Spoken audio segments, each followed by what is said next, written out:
Obama gave one hell of a speech. Notice the long pause. It was one hell of a speech. I am looking at the stock. I'm here on the New York Times stock page, and I'm looking at United Health Group's stock. It is up for the day quite substantially. Let's see. They started trading at $28.20, and it's up to $28.60 now. The United Health Group, the insurance company, is up 8.94% for the 30-day period. WellPoint is up 5.39% for the 30-day period. Aetna is up 8.05% for the 30-day period. It seems that Wall Street, and these guys are no dummies, and they've got their money on the line. It seems that Wall Street doesn't think that the health insurance industry, the death care industry, has much to worry about. Looks to me like it looks to them like everything's just fine. And I think from their point of view, everything is just fine, and I'll share with you exactly why as we continue. And there actually were a few moments of this speech. There was one in particular that I thought was an important beginning of a recalibration of modern American politics. And that was when President Obama, for the first time in 30 years, arguably 31 or 32 years, first time since Reagan became president, was not entirely using Republican talking points, although much of the speech was based on Republican talking points about costs and about markets and competition. These are all Republican talking points. There was very little of the progressive talking points about we and health care as opposed to health insurance.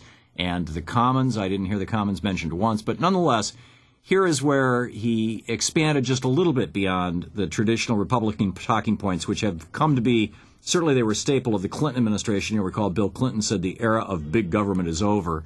You see, our predecessors understood that government could not and should not solve every problem.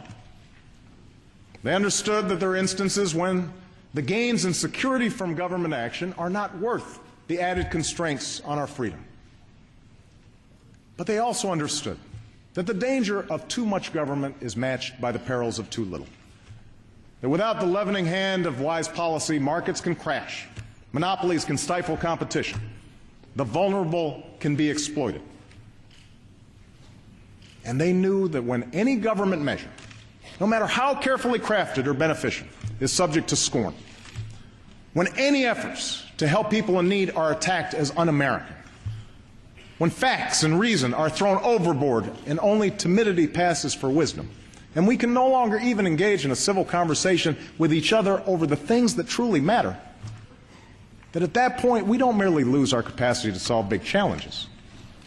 We lose something essential about ourselves. Now that, in my opinion, was the most important part of the entire speech. It was when, for one brief moment out of that entire speech, the President of the United States, for the first time, and I don't know, maybe you can find something in a Clinton speech that was post-president. Certainly Clinton talked this way when he was running for office, Bill Clinton, but not to the best of my recollection. I was paying pretty close attention when he was president. Not to the best of my recollection when he was president. The first time that we've heard a president of the United States say government can be a solution, and that we all are diminished when we basically trash government, when we go after government. So this I thought that was a really, really important point. On healthcare, I have some concerns. You have as the corporate media in America characterizes folks like you and me, you have the loony left saying we would like a public option. And then you have, as the corporate media characterizes the corporate right, the mainstream, I'm sorry, ain't, but, nonetheless, saying that they want the for-profit companies to be able to keep making a profit on health insurance, and they call it health insurance. Frankly, it's not insurance. I'm going to get into that rant in just a moment, and it's a really important one. But this whole public option thing, I am quite certain. I mean, if you look at the legislation so far, it's right there. Now, who knows what's going to come out of conference? And maybe the president is saying to the Blue Dogs, don't worry, we'll give them a phony baloney public option. And then at the very last minute, he's going to pull a bait and switch, and in conference committee, he's going to demand a real public option. If so, he will have earned my undying gratitude and loyalty. But I don't expect that's what's going to happen.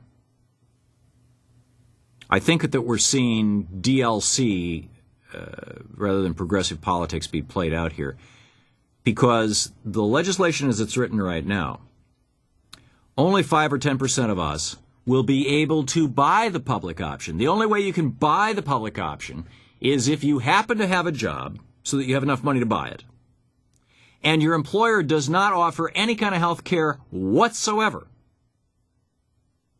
Because if your employer offers health care, no matter how health insurance, for-profit corporate health insurance, even if it's health insurance that is provided by the employer themselves and administered by one of the big companies, so the employer themselves is making a profit on it. If your employer is offering insurance and you turn it down, you cannot buy into the public option.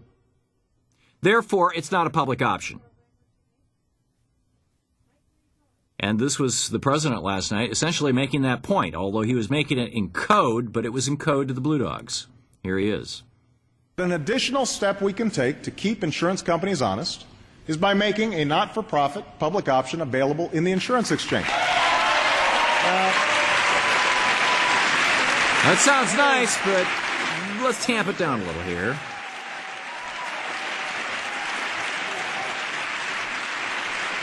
You got the Let me be clear. It would only be an option for those who don't have insurance. Right.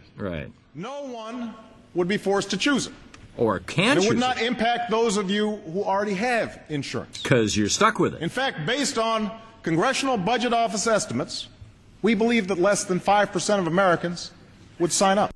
Actually, 5% of Americans could sign up. So, it's, as I said, I think it was a great speech. He is a great speech maker. I am very, very concerned about this policy. I mean, here's, some of the parts. I mean, this is. Now is the season for action. Now is when we must bring the best ideas of both parties together and show the American people that we can still do what we were sent here to do. Now is the time to deliver on health care. Yeah, now's the time to deliver on health care. But what we have in the United States is not a health care system, and nobody is talking about health care systems. We're talking about a health insurance system. See, insurance is where you are, you're basically betting against the insurance company that something's not going to happen. You buy car insurance, you're betting you're not going to have a car accident. I think once, maybe twice, in my whole entire life, in all these years I've been on this planet, have I ever gone to a car insurance company and said, here, pay up, because I was in a car accident. I'm pretty sure it was only once. With life insurance, you're betting against the insurance company, you're not going to die, and they're hoping that you will, at some point, 10, 20, 30 years down the road, forget to make a premium payment or something so they can drop you. But with health insurance, life insurance isn't a good example. If you insure the possessions of your apartment or your home, fire insurance, theft insurance, odds are you're never, ever going to use that. Most people never, ever use those things. We're all eventually going to need health care. We're all eventually going to, God willing, be old enough to have health problems.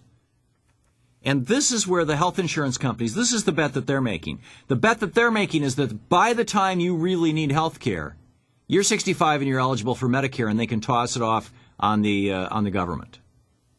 And that's why the health insurance industry in the United States is not even offering insurance.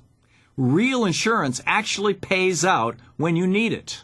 If your house burns down, they pay for your house.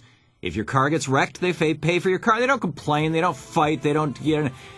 We don't even have a health insurance industry. We have organized crime.